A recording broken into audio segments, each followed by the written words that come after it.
Welcome to the Listen Up podcast, where we explore hearing loss, communication, connections, and health.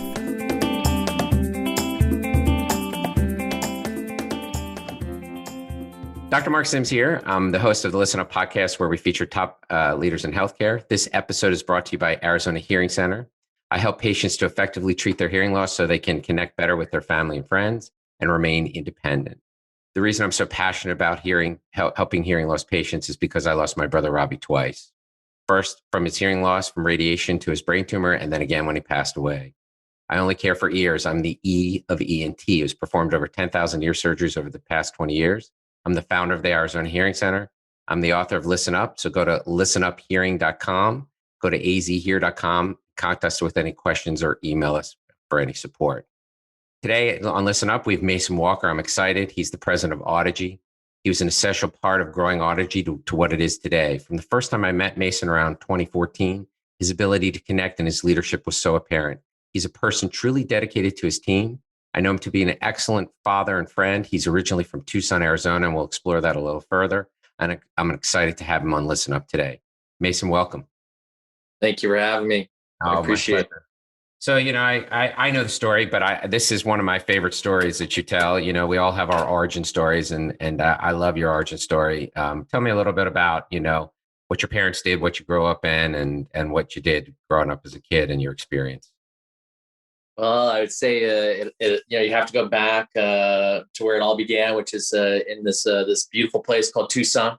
It's not as as big as Phoenix and Scottsdale, but Tucson, Arizona was home for my family for many. I thought you were going to go back to Adam and Eve. I was like, that's a little. I got to take you to this place called the Rito, which for those of you that are not from the deserts, it's our version of a dry wash bed, just without water, sand.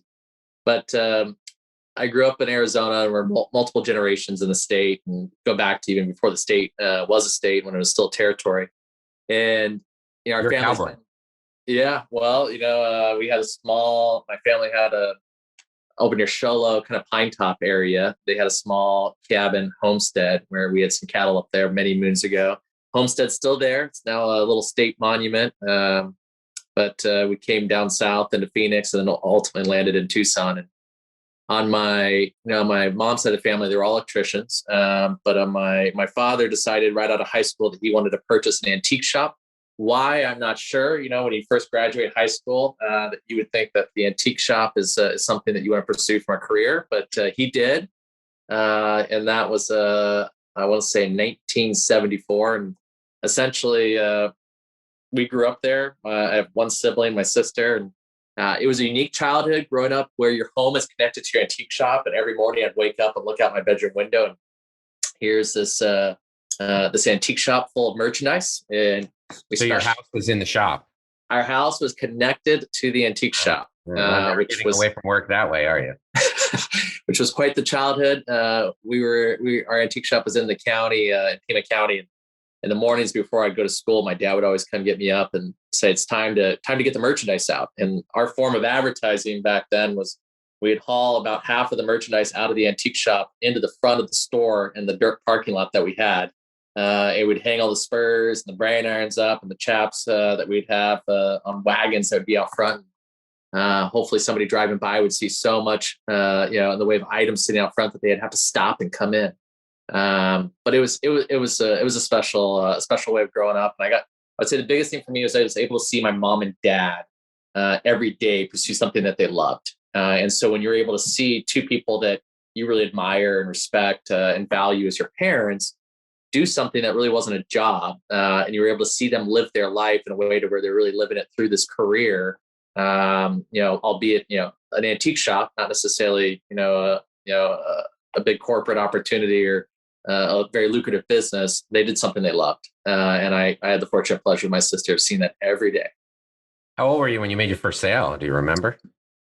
When I turned 5, my dad took me on a buying trip to New Mexico and El Paso, Texas, and over to Juarez. We'd go looking for antiques, right? We'd go picking, looking for antiques, and bring stuff back. And then the agreement essentially is every year I'd go on a buying trip with them. And from kind of 5 on. And when I started to get to about 8 and 9, he said, if you'll keep track of all the inventory that I purchased and all the items that I purchased and make it on a little yellow, kind of notepad, where we bought it, what I bought it for, I'll give you a percentage of what I spend that you can basically use to purchase your own items on the next road, kind of a road trip that we go on. Well, you're pickers, right? You're a picker. Yeah. We were very much pickers. And I would say the piece for me that I loved about that was when we were on the road, and I would say even in the antique shop, the business always came back to people, and I would say sharing in a conversation around something of mutual interest. And it was in a very authentic and very kind of candid and genuine way that I was able to see my father connect with people about something that was near and dear to them, that was special to their story. And in return, we were never really buying anything or selling anything. I felt like we were kind of carrying this story or this journey forward of whatever this item was that they had. And I say as a result, they ultimately, when you're knocking on doors and you're showing up to people's ranches and, driving down the road in the Southwest and you see, some wagon sitting on some property and you pull up, they're not generally overly excited that you just happen to wander on their property and want to talk to them about something that they have in their front yard. But what I saw there was ultimately that they trusted in my dad in a way to where they felt a connection that was beyond the merchandise. And as a result, we would leave with these really unique items. And my dad would do the same thing when we got back to the antique shop and he'd put it in there. He would take 2 hours to tell you about a $4 horseshoe, and it wasn't about the price point. It was about the story behind this, this product and connecting with the audience. And that's a gift that I feel grateful for, that I have to this day. It's great. I mean, he basically had already pre-selected his customers to be interested in. Then he passed on the story, right? So there's hopefully people telling stories about that horseshoe hanging up on their vehicle or something, right? Yeah, absolutely. So, fast forward, you end up in the hearing space. Audigy's in the hearing space. And so tell me a little bit about that. Like, what about the hearing space brings you great satisfaction in a similar vein? Because I think it's analogous in a lot of ways. Yeah, no, I don't think, I didn't necessarily have a family member that inspired me to pursue hearing. And so when this opportunity came along, I met an individual, Brandon, who's the gentleman that was ultimately the founder of Audigy. And the conversation that we had, though, was really, I would say, about impact. And it was, it was fresh out of my undergrad. And I was very much wanting to pursue something similar to what I grew up in, which was, let's do something that makes a difference. Like, let's do something that impacts the lives of those that we serve. But ultimately, I also wanted to do something that I felt, could grow and had the ability to develop and scale. So when I met this individual, Brandon, and we discussed Audigy, and I ended up joining the team, it was, I would say, probably within the first year, very apparent to me that in the hearing care space, this gift of hearing was truly a gift. And I had maybe not necessarily had the opportunity to pause and really reflect and understand the impact that hearing has, in a way of, on both your loved ones and on the quality of life that many still desire to live when those challenges come into their life, whether at a young age or an older age, and their ability to hear. And so as we started having these conversations, and we launched Audigy in 2004, really there was this idea that we wanted to be able to bring resources to small business owners that were in the hearing care space.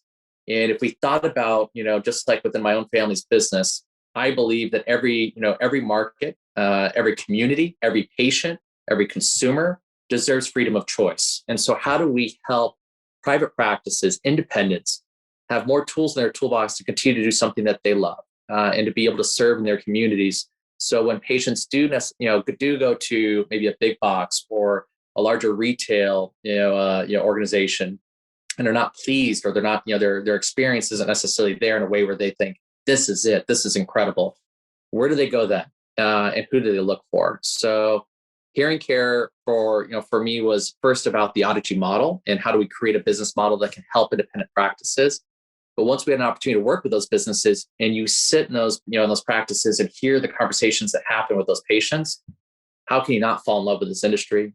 fall in love with the patients and fall in love with the opportunity that we have of being able to give people, this gift of hearing back into their lives. So Yeah, that's kind of yeah, cool. So you're attracted by the founder, the business, and then turned out one day you woke up, you go, wow, this is actually even cool what we do. That's kind of what you're saying, I think, right? absolutely. Because there's this element of when you look at the business model of Audigy from a business perspective, the tools, the products, the platforms are very innovative. They're leading, in the way of the resources that they bring, and that's exciting to build something that's never been built before. But then when you go from a B standpoint to a B2B play, where you actually speak to the businesses themselves, and you talk with the staff and you talk to the practice owners, and you hear that passion and that love that they have for what they represent, and that they want to be able to serve more in their community, right? They want to be able to bring their brand to a larger audience in their respective marketplaces.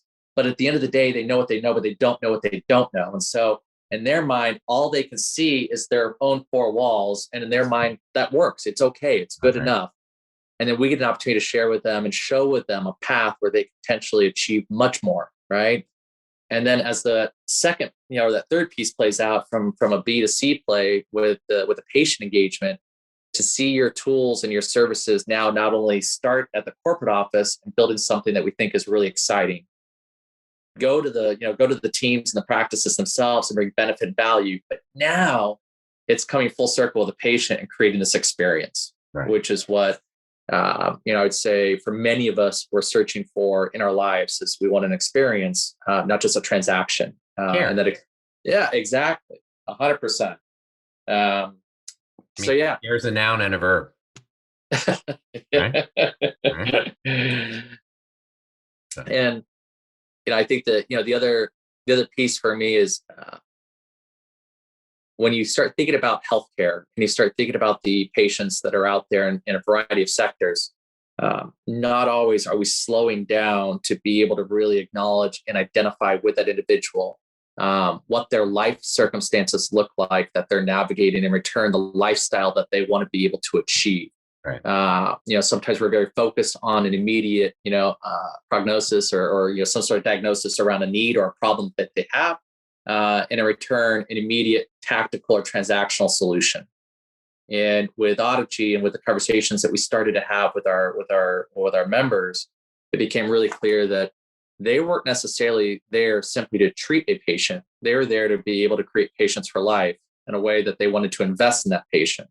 In order to invest in that patient, we really needed to understand what was driving that patient's needs, both personally, right, as well as from a lifestyle, not just an audiogram. Holistic rehabilitation.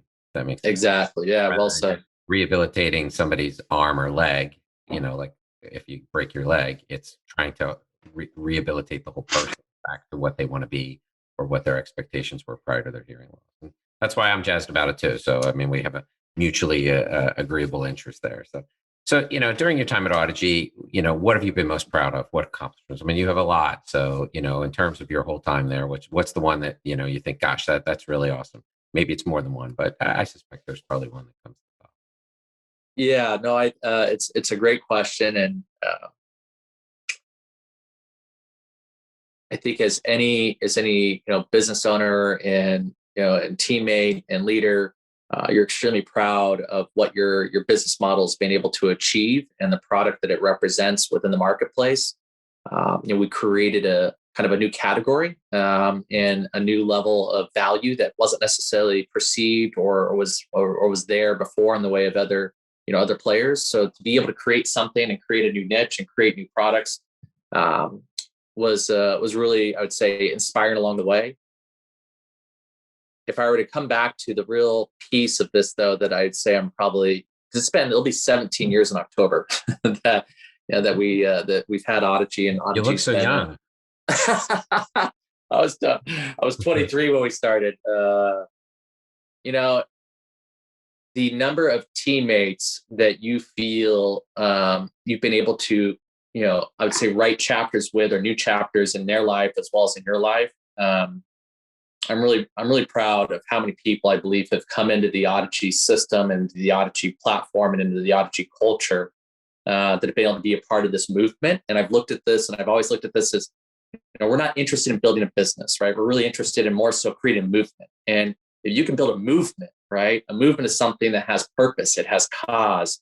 And as a result, it is around people moving, not necessarily the business moving the people moving the business. Right. And, with Audigy, I believe that we have stayed true to the fact that this is about a community and a culture, and therefore the relationships that, that we've had along the way. I mean, even our relationship, right? Yeah. It goes way beyond a customer-client relationship. Sure. It's a partnership. It's a friendship. And I think in But life, it's also common values, which are so important. yeah. Right? People really have a commonality of what they're trying to accomplish.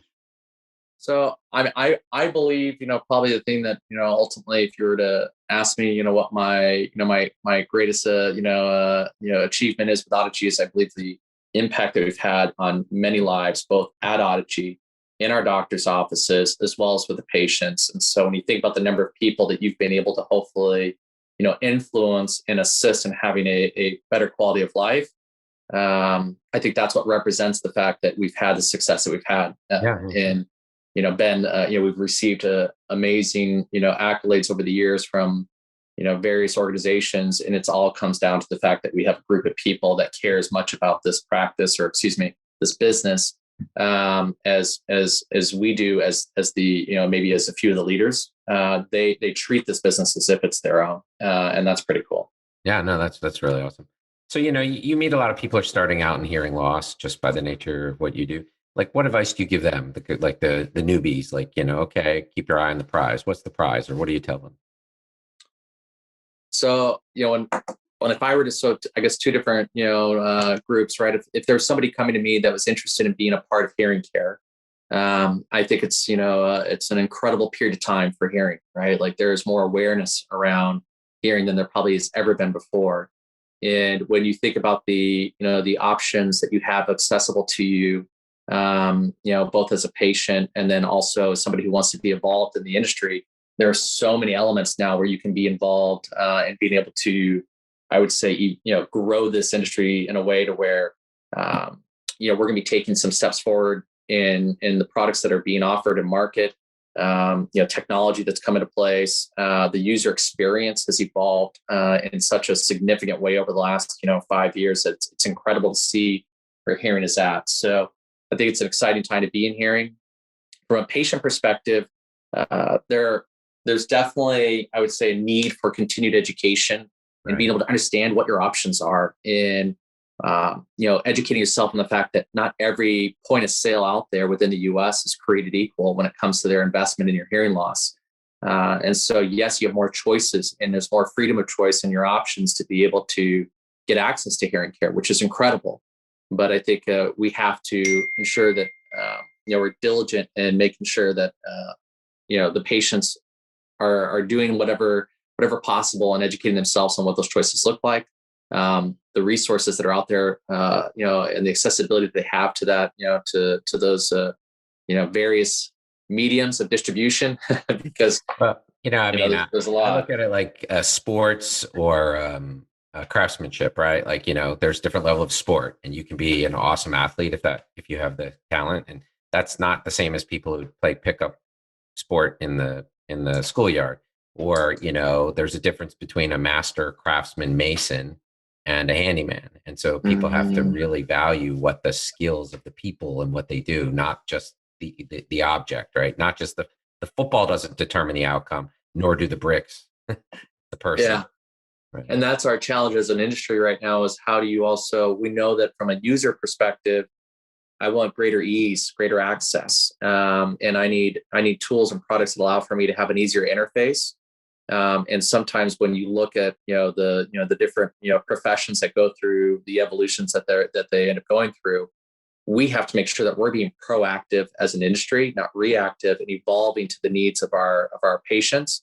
And so when we think about, the patients of today and the patients of tomorrow, how are we not just existing off of a model that worked 10 years ago, but really thinking about the amount of information and material that is out there that is accessible through social, through digital interfaces that our patients are experiencing, and how are we helping lead and influence that, not just react to it. Right. Well, I mean, I think a huge part of this is the educational component, teaching people about hearing loss, why it matters, I mean, one of the hard parts is people don't know they have hearing loss because they don't know what they don't hear.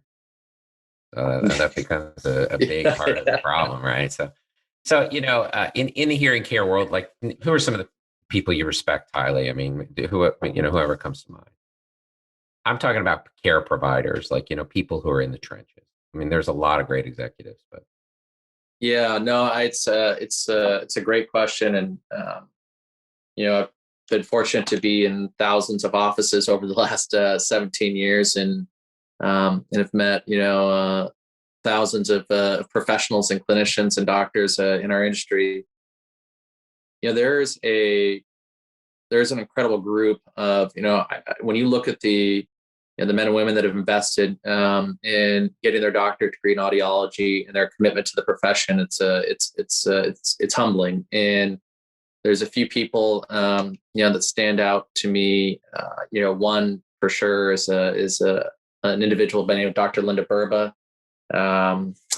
She was one of our original practices out of the Chicago area, and her and her husband built an incredible practice. yeah, it's a 24/7 society, man.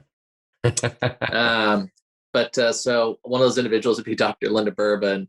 What I respect, and still do to this day about Linda and the way that she approached her patient care was there was a mutual investment both in her time that she spent with her team, as well as her time that she spent with her patients. And what I mean by that is, she saw and realized that the ability to create this extraordinary experience for the patient was going to be through her team and being able to represent that at all critical touch points, not just in her ability as a clinician or a professional or as a doctor, in the one interface that she would have with that patient. I would definitely say like Dr. Linda Bourbon comes to mind as one of the people that will always stand out to me, that I admired her approach to her patient care, the level of follow through and follow up. When you think about a patient's lifestyle, when they leave that practice, that level of follow up is just as critical, and making sure that the product and technology is actually meeting, if not exceeding, that patient's needs, as it was on the front end with identifying the needs that they have. So that's great. Yeah. Great. All right. So, all right, you wrap it all up.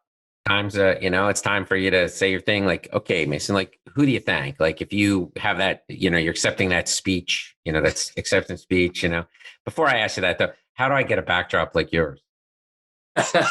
Yeah. I know they're real. I'm just kidding. But anyway, who do you thank? Like, I mean, there's those people, right, who come to mind, like, and those are kind of the gut, the reflexive people, Yeah, no, it's, Your